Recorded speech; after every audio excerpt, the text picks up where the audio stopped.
Pakistan, primarily three models are available.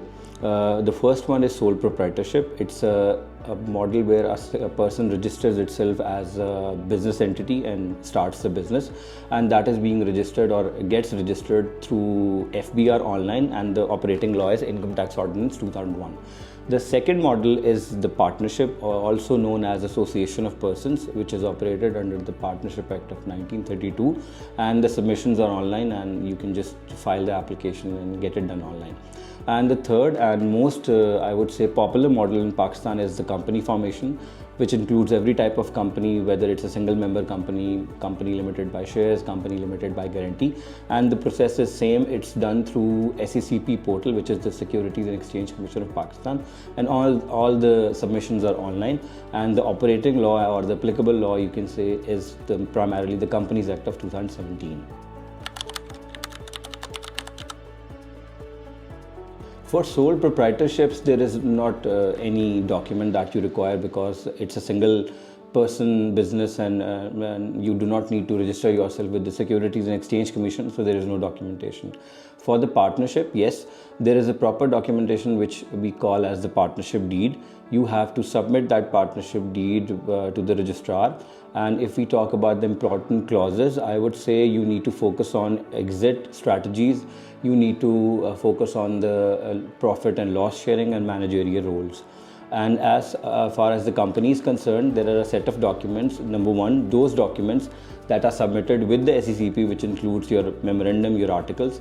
For those, mostly the templates are available, but you need to make sure that they are in line with what you intend to do with your business. And the second important document that has to be kept with yourself but will not be submitted is the shareholders agreement. And that is except for the SMCs, that is single member company, you need to require that, because it outlines your arrangement with the shareholders, including equity split, your exit strategies, your competition solicitation clauses, etc. So first of all, if you have an idea, there is an organization in Pakistan that is called as Intellectual Property Organization. The first thing you need to do is you need to get that idea registered with this IPO.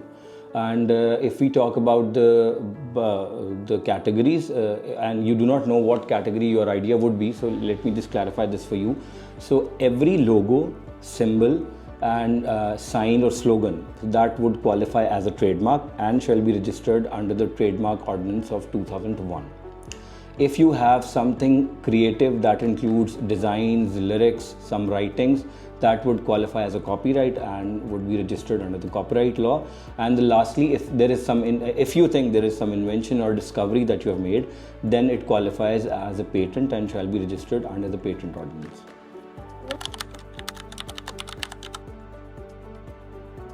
So if you want to raise funds, the first thing you need to figure out is that which category, how you want to raise funds, whether you want to raise it as an equity issuance, whether you want to do it as some loan, convertible note. There are multiple options. So the first thing is you need to figure out the exact model, and then for that you need to have a proper documentation. You need to have a particular set of documents, including term sheets, shareholders agreements, convertible notes, safe agreements, where your and the investor's rights are secured. And I'm purely talking from an investee perspective, that you need to have the due diligence for your investor, so that you know from where the funds are coming, from what the UBOs are. So just the AML CFT compliance.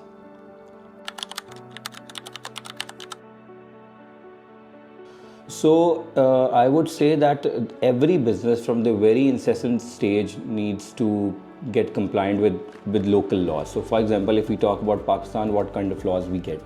First one is the tax laws, and if I say tax laws, I talk about both the federal, that is under the FBR, and if you are operating through Punjab, the PRA and other taxes that is available. So first thing is your tax compliances.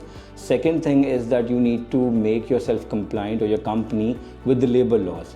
which includes your minimum wages, your EOBI, your social securities, and lastly, if you your compliance with your Securities and Exchange Commission or the regulatory authority. So, for example, if you are working as a partnership, you have to adhere to some standards of the partnership. You are working as a company, there are certain filings, submissions which we have to submit to SECP annually, quarterly. You have to take care of all those. And lastly, if you think there is an element of foreign investment or foreign transactions involved, the last compliance would be the State Bank of Pakistan one.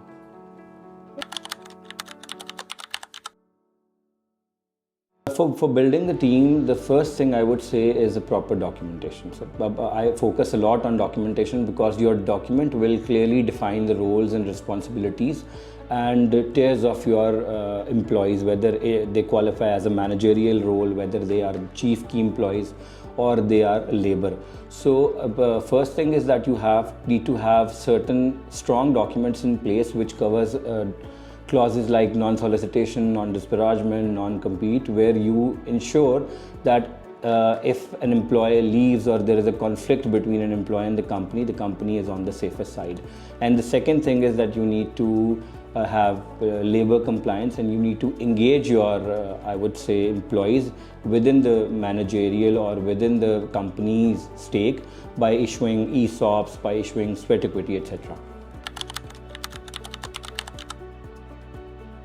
First thing, if you want to move abroad, is you need to understand that what is the purpose of you going out global. Whether it's like you want to issue, whether you want to raise equity or whether you want to expand business. First thing is this, because this will solely decide the structure of how you will be operating in the near future. Second thing would be you need to figure out where exactly you would want to land abroad, like which free zone you want to opt for, and this can be linked to the factor that you can either choose a place where your potential vendors or clients are, or normally the people who go is for a place that is a tax-free zone. And once you're done with these two things and you've finalized those, then the most important thing is your state bank and foreign exchange laws compliance. You need to be very sure that whatever you are doing is in line with what have been permitted in Pakistan. Otherwise, it will create problems in the future. For a long-term success of your business, the first thing is you have to be compliant with local and international laws from the very beginning. Then you need to have internal documents that are very, I would say, keenly orchestrated. You know that what your rights, what your partner's rights are, and there is a mechanism for a dispute. That, God forbid, if there is a dispute between your partners and shareholders, you know how to get at them. And lastly, your team. A robust team would help you a lot in building a long-term business. So you need to have the team and the documentation in place so that they can help you out with your expansion of the business. Every individual who intends to start a business has an idea in mind but not sure what to do. My advice to them would be that first they need to figure out and see that after 5 years what they'll be doing with their business. So keeping in line their scalability, nature of transactions, then they'll be choosing the model, whether they want to incorporate as a sole proprietorship, they want to do it as a partnership, or they want to incorporate themselves as a company. First thing would be this, and the second thing would be you need to, I would say, one of the most important things is to get your idea registered with the IPO, because sometimes I have observed that people start working on a business and they do not secure their intellectual property, and that like create problems in the near future. So the second thing would be to register your IP. And third would be to get yourself compliant from the very beginning. And when I say compliant, in terms of everything, your Securities and Exchange Commission, your labor laws, your tax laws, and lastly, you need to have proper documentation for everything. So you need to have documentation for your partners, you need to have documentation for the vendors, for the employees, everything, and you need to make sure that the documentation contains clauses which covers your data, covers your intellectual property and secures your confidentiality.